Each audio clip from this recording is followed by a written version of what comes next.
I'm here with Alexander Mercouris, editor-in-chief of the Duran. Alexander, let's talk about Syria, do a Syria update. As we've been reporting, this story is changing every day. It's a fascinating story for many reasons. For me, the most important is that I believe we're starting to see, light at the end of the tunnel here, and a real possibility for Syria to become whole and for peace to win out in Syria, which it deserves after an 8-year war. And let's launch this video, Alexander, with recent news today of Trump's comments on what's going on in Syria. I think it's safe to say that outside of Russia and everything that's been going on with Syria as far as Russia and Putin, which will be a separate video, Trump really was a game changer with his announcement to withdraw troops, no matter how little the amount of troops were. It still was a game changer. So his comments are very interesting. The neocons and the neoliberal left and the establishment media is having a meltdown. The warmongers are having a meltdown over his comments. Let me read you his comments via Twitter. This is what he said during an Oval Office press conference. But I'll read you what he said via tweets from CBS News. They're quoting Trump, and you can comment from there. So the first quote via CBS News reads like this, Alexander. Trump: "The Kurds know how to fight. As I said, they are not angels." And the second quote from Trump via CBS News says this. Trump: "If Russia wants to get involved with Syria, that is up to them. They have a problem with Turkey. It's not our border. We shouldn't be losing lives over it." Okay, so there's a lot more that Trump said, but I think CBS News has extracted the two most important comments that Trump made during this press conference. Alexander, take it away. What's going on here? Yeah, can I first of all start with your point about Donald Trump being the actual game changer, at least so far as US policy is concerned? Let's remember one thing. The reason there are US troops in Syria is because Barack Obama sent them there. He actually sent US troops to Syria, despite repeatedly telling the American people that he would not do it and that he would not have US troops on the ground in Syria. It is because of Obama's policy that those troops are there. Then, during the 2016 election, the State Department, there's a whole row of middle-ranking officials in the State Department who, as I very well remember, published an extraordinary statement during the election in which they called for the United States to take a stronger line, essentially against Syria, but also against Russia in Syria. That was something that middle-ranking officials in the State Department were saying, and they were saying it publicly. And of course, Hillary Clinton campaigned in 2016 on imposing a no-fly zone in Syria. Excellent point. The entire policy of the Democratic Party was for a huge military escalation in Syria. What has happened? Donald Trump comes in. He's not just pulling the troops out of Syria, something he said he would do in December 2018. Let's not forget that. He's not only actually pulling the troops out, he is washing his hands of it. He says this does not concern the United States. He says it's the Russians and the Turks. They want to deal with Syria. It's up to them. It's none of America's business. Now, this is a radical change. This is a fundamental change. And when you say that the entire deep state, military-industrial complex, foreign policy establishment, media warmongering crowd in the United States are in total meltdown, you can see why. Now, I'm going to say something else. I think Donald Trump was the key person who made the difference.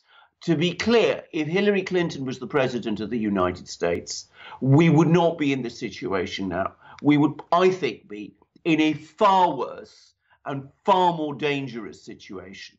But I don't think that Donald Trump is completely alone within the US government about this.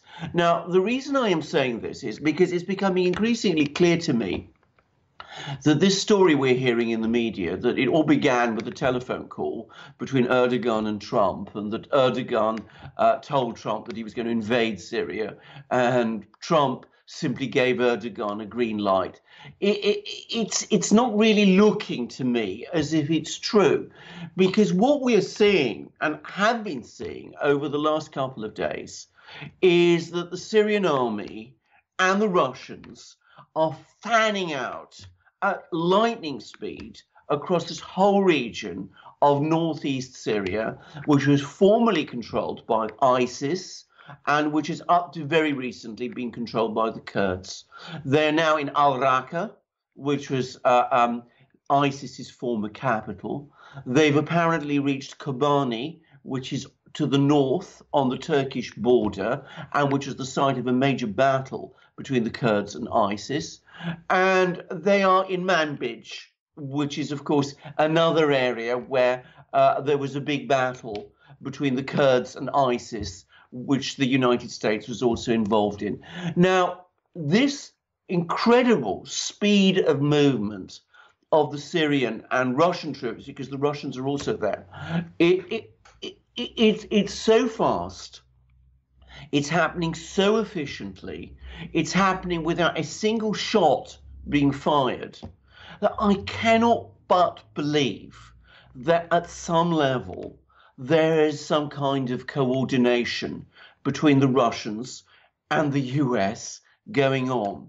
And sure enough, we got the report today that the chief of the Russian General Staff, General Gerasimov, has spoken over the telephone to the chief of the US Joint Chiefs of Staff. In other words, the two big military leaders are now talking to each other, and it gives every impression of this whole thing having been coordinated at the actual grassroots levels by the two militaries.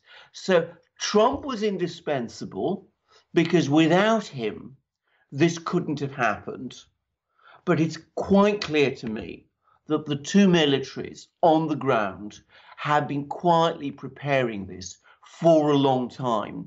And that tells me that there are plenty of people in the uniformed military in the United States, the people who are actually on the ground and on the cutting edge, who quietly support this. Finally, Alexander, we are seeing what we've wanted to see, I think, for so many years, since Obama wrecked U.S.-Russian relations. We're finally starting to see common sense foreign policy take over. Can we not say that when the U.S. works with Russia in certain areas, and within a certain framework, they can accomplish a whole lot of good? And I think this is one very specific example. Can we also say, Alexander, that the neocons, that the neoliberals, that the globalists, that the mainstream media and the warmongers and the John Boltons and the Lindsey Grahams and the Rachel Maddows and the Hillary Clintons and all these people, the Max Boots and all these guys are going crazy for two very specific reasons? One is they couldn't overthrow Assad, and it has completely failed. And number two, Trump is working with Russia and delivering results as he promised when he was campaigning. He's actually showing that when the United States does work with Russia, they can deliver peaceful, common sense, logical solutions. Yes, I completely agree with both of that, by the way. I mean, can I just say something? First of all, what has this conservative, neoliberal, globalist, aggressive, exceptionalist foreign policy achieved in the Middle East? It destroyed Iraq. It destroyed Libya. It came very close to destroying Syria, which is nonetheless devastated and has been racked by war. And of course, we have an ongoing and critical situation in Yemen. What is now happening, because the US and Russia are working together in Syria, finally, is that the legitimate government of Syria is rapidly restoring its authority across the whole of Syrian territory. That is what we are seeing. And I come back to a point I have made many times. If you want to see Syria peaceful and stable, and if you want to see a Syria where Islamist, jihadi terrorist organizations do not operate, then the way to do it is to re-establish the authority of the legitimate Syrian government. Donald Trump understands this. So, of course, do the Russians. And now we see how they're working together. And within the space of a few days, we see the result, which is that Syria, northeast Syria, is being returned to Syria. Now, I saw an incredible, crazy article in Business Insider, which is that Trump is handing over northeast Syria to Russia on a plate. I saw another equally crazy article in The Guardian. Russia's shadow falls over northeast Syria. These are absurd things. Syria, northeast Syria, does not belong to Russia. It belongs to Syria. It does not belong to the United States either. It belongs to Syria also. The Kurds, who are in northeast Syria, are Syrians. They are part of the Syrian nation. They may be of a different ethnicity from the Arabs, but they have coexisted for a very long time. Now, I'm going to tell you what I think has happened. I think that Donald Trump has been anxious to withdraw troops from Syria for a very long time. I mean, he made that very clear last year. He was stopped last time he tried it in December 2018 by John Bolton. John Bolton has now gone, and at the same time, the Russians have been able to piece together, with the assistance of the Turks and with the assistance of the Iranians, a constitutional committee which is supposed to negotiate the terms of a new Syrian constitution. And I think on the strength of that, some sort of deal was done whereby everybody said, look, we're going to end this whole mess in Syria. The United States can pull out. The Syrian military can pull in. ISIS can be taken care of by the Syrians, which, by the way, is something that Donald Trump has also said. The Kurds, as part of this constitutional committee, can sort out whatever autonomy arrangements with the Syrians that they can, and the Russians have historically been sympathetic to the Kurds, and the Turks get a stable Syria on their southern border. So it is the end of the war, and everyone should welcome it. Okay, Alexander, break down a little bit what's happening then with Turkey and the Kurds before we move into. I've still got a couple more questions as to what's going on with Trump, Syria, Russia, etc. But break down what's happening with Turkey and the Kurds. Well, actually, less, I think, than many people feared at the beginning, because certainly the Turkish military has rolled into northeast Syria, but it's not moving very fast, because wherever it was intending to go, the Syrian army and the Russians are getting there first. And the reason they're getting there first is because the Kurds are letting them get there. So in places like Manbij and Kobani and Raqqa, the Turks are discovering that the Syrians and the Russians are already there. Now, I'm going to say that's further proof to my mind that there's been some element of coordination going on, because this seems to have been, this agreement between the Kurds and the Syrians seems to have been reached so incredibly fast that it does beg questions. If you take your mind back to a couple of months ago, when the Turkish army went after the Kurds in the other Syrian province of Afrin, the Kurds at that time refused to let the Syrian army come in. And the result was that after a prolonged battle, the Turks took over the place entirely. In this instance, they seem to have agreed to the Syrian army deploying on their territory almost immediately. Now, what does that mean? I think the Turks, at some level, have probably expected this. There have been telephone conversations. There was a big telephone conversation between Putin and Erdogan just a day or so ago.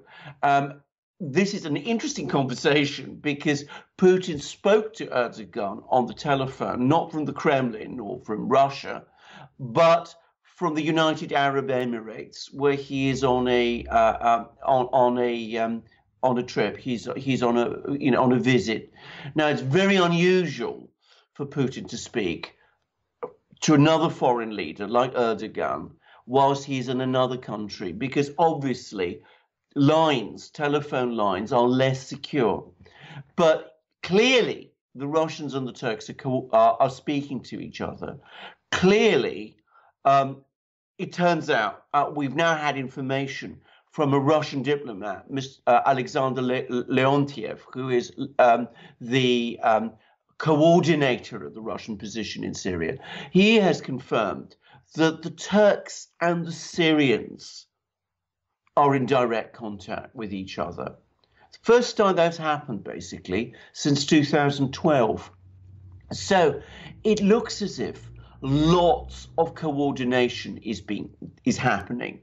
We see the American and the Russian militaries talking. We see the Syrian and the Turkish militaries talking. We see the Syrians talking to the Kurds. We see the Russians talking to everybody. We see the United States, that's to say Donald Trump, talking to the Kurds and signaling all sorts of things to the Russians. This is classic diplomacy. And it looks to me as if this whole thing is being managed actually quite efficiently. Okay, my final question, Alexander, is this. Trump is obviously working with the Russians. The two militaries are working with each other. Let's put it there. The Russians, as you said, are coordinating with all the players in the region. Turkey with Syria. This is all great news. What about the EU? Has Trump purposefully cut them out? They don't want to deal with him. Putin doesn't want to deal with him. Trump doesn't want to deal with him. Erdogan doesn't want to deal with the EU. The EU is very quiet on all of this that's going on, even though they played a major role in destabilizing Syria. We should never forget that. The EU played a major role in destroying Syria. They played a huge role in destroying Syria. And of course, there are British and French special forces in Syria alongside the US. And the British and the French have been even more fanatical in some ways about seeking regime change in Syria than the totality of the government of the United States. Now, not only has the EU been completely excluded, cut out of all of these discussions, but Erdogan has been incredibly rude about them. Because, of course, the EU have made all kinds of demands that he stop military action. And he said, basically, if you want to press on with that, I've got 3.2 million refugees I could send your way. I mean, it's been the EU has been totally humiliated in this affair. They've not even managed to work through that threat that they were going to make of imposing an arms embargo on Turkey. They weren't even able to do that in the end. They can't even agree a policy. They've been cut out of all the discussions.